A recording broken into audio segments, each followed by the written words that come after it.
Hello and welcome, my name's Dychronic, and today I'm taking a look at my top 16 new weapons in Destiny 2 Lightfall. And so what I've done is taken a look at all of the 38 new weapons on Light.gg, all of their perks, all the stats, the perk combinations, the new kinds of perks, the exotics, etc., and picked my 16 favorite based on this information. And some of it is going to be new stuff, like the new hatchling perk is something I'm really excited about, maybe new craftables we don't have a lot of options for, or some alternatives that we haven't seen in a long time, or maybe the alternatives that have better stat comparison. You should also keep in mind is that there will be more weapons when the raid comes out next week. I don't know what those are yet. First up, we have the Verglass Curt, which is a kinetic stasis combat bow, which can be found on the season pass, either at level 1 or 35. Its special exotic perk, Final Blows of this weapon, gives you stasis arrows, up to 5 arrows for 5 kills, and whenever you blind fire, it shoots out those arrows, creates stasis crystals, or freezes targets, which obviously stasis stuff does a lot of damage, they explode a lot, and if you combine this with a stasis subclass, like Osmiomancy with stasis warlock, you're creating a lot of stasis effects, and it's from basic kills with a primary. Following that, we have the Final Warning, which is an exotic strand sidearm, which is similar to a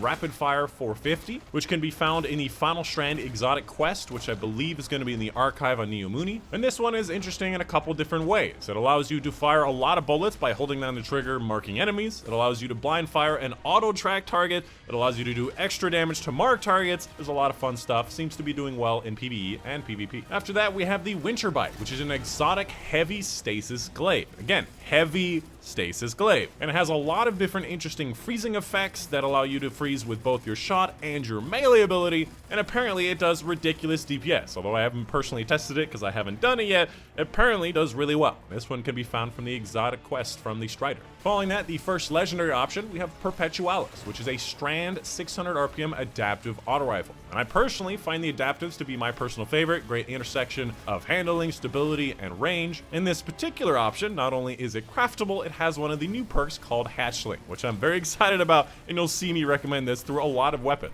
Beyond that, stats are still a little bit below that of Gnawing Hunger, but nothing really is better than Gnawing Hunger. And this one can be found from any of the Season of Defiance activities. After that, we have the Round Robin, which is an aggressive frame 120 strand hand cannon. And obviously, not a lot of people like the aggressive frames these days. Their handling and the reload speed is really bad. That being said, it is a craftable option. I don't think we don't have any other 120 craftable hand cannons. And this one again can have hatchling, which is very exciting. Alternatively, you could use elemental capacitor to make the handling or reload speed a lot better, or perhaps even killing wind. Other than that, not a lot of options to make it a little bit better. And this one can be found from anywhere on Neomuna. Following that, we have the Battle Scar, a 450 RPM lightweight frame pulse rifle. Obviously, somewhat of a fan favorite kind of frame, and this one has a really cool perk called Kinetic Tremors, where sustained kinetic damage to a target emits a shockwave. It actually bursts 3 times, doing damage and stunning targets. Beyond that, good stats and otherwise good perks and a good origin trait. And this one is a world drop. Following that with the Nameless Midnight Returns, which is a precision frame 180 scout rifle. I don't believe there's many other scout rifles in this DLC, and this one is obviously going to be the saturated Vanguard pool from all of the Vanguard playlists with a lot of different perks: explosive payload, kill clip, rangefinder, frenzy, kinetic tremors,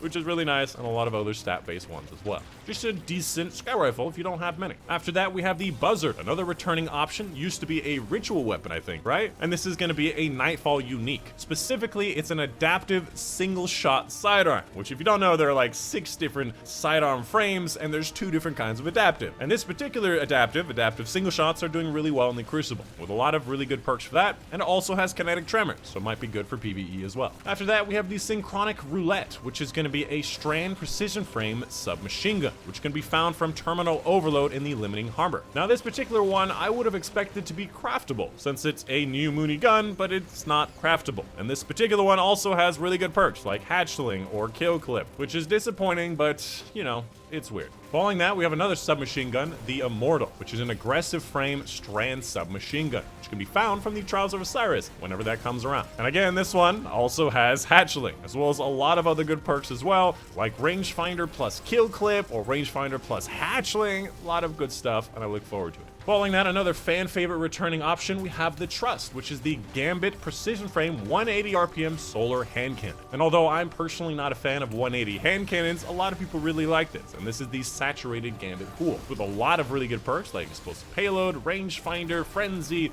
Golden Tricorn maybe, Incandescent on there, as well as a lot of good stat stuff as well. After that, we have the Iterative Loop, which is an Arc Rapid Fire Fusion Rifle. And as you've probably heard me say many times before, Rapid Fire Fusion Rifles are the best in almost every single way for PvE. And this one is a craftable version with something called Volt Shot, which Volt Shot is a lot of fun. Other than that, there are some other damage perks, but nothing like Volt Shot, and I look forward to it. And this one can be found on Niamuni.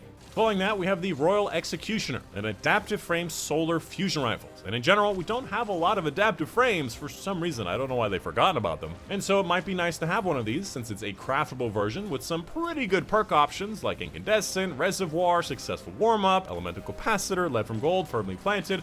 A lot of good stuff for both PvP and PvE. Although, obviously, adaptive frames are not the best for either kind of mode. And this one can be found from any of the Season of Defiance stuff. Following that, we have the Harsh Language, which is a Waveframe Void Grenade Launcher. And the only reason I have this one here is because it has a perk called the Stabilizing Rounds, where final blows cause nearby targets to become volatile. So basically, a volatile dragonfly, which sounds really good, and it's also Void, which matches up with a lot of the Void-based stuff. After that, another grenade launcher, the Prodigal Return, which is not a returning weapon. And this one is a lightweight frame art grenade launcher that has Volt Shot. Yes, that's right, a lightweight frame with Volt Shot, which means you fire the Volt shot, you get one kill, reload, and then you have another Volt shot. Beyond that, other good perks as well, although you do not have auto-loading. Although with Volt Shot, I guess you don't really want auto-loading, huh? And finally, for the only heavy, other than the Winter's Bite, we have the Ragnet, which is a Void 120 RPM adaptive frame grenade launcher. And this particular one is going to be from Season of Defiance, and it is craftable. And furthermore, it has auto-loading plus Explosive Light, which is a very popular combination on the Wendigo, which we farmed last season, which you can still get from Zavala, but this one is craftable, making it a lot easier. And lastly, just wanted to say I did not include that heavy wave frame grenade launcher because it generally does less damage per shot than this kind of grenade launcher, and if you fire it at your feet, it kills you. Unlike the special versions that do a lot less damage, it literally kills you. Without saying anything else, I'm not a fan. And of course, a big thank you to a lot of my patrons on Patreon. Specifically, a big thank you to Mom and Dad, Kate Pashal, Waffle Iron, Robert Strayer, James Ostler, Monday, Steve Bachman, Unipanther, Casey Reagan, William Pearson, and Arcus for their support on Patreon. And that's it. Hope you guys did enjoy. My name is Dychronic, and I'll see you guys on the next one.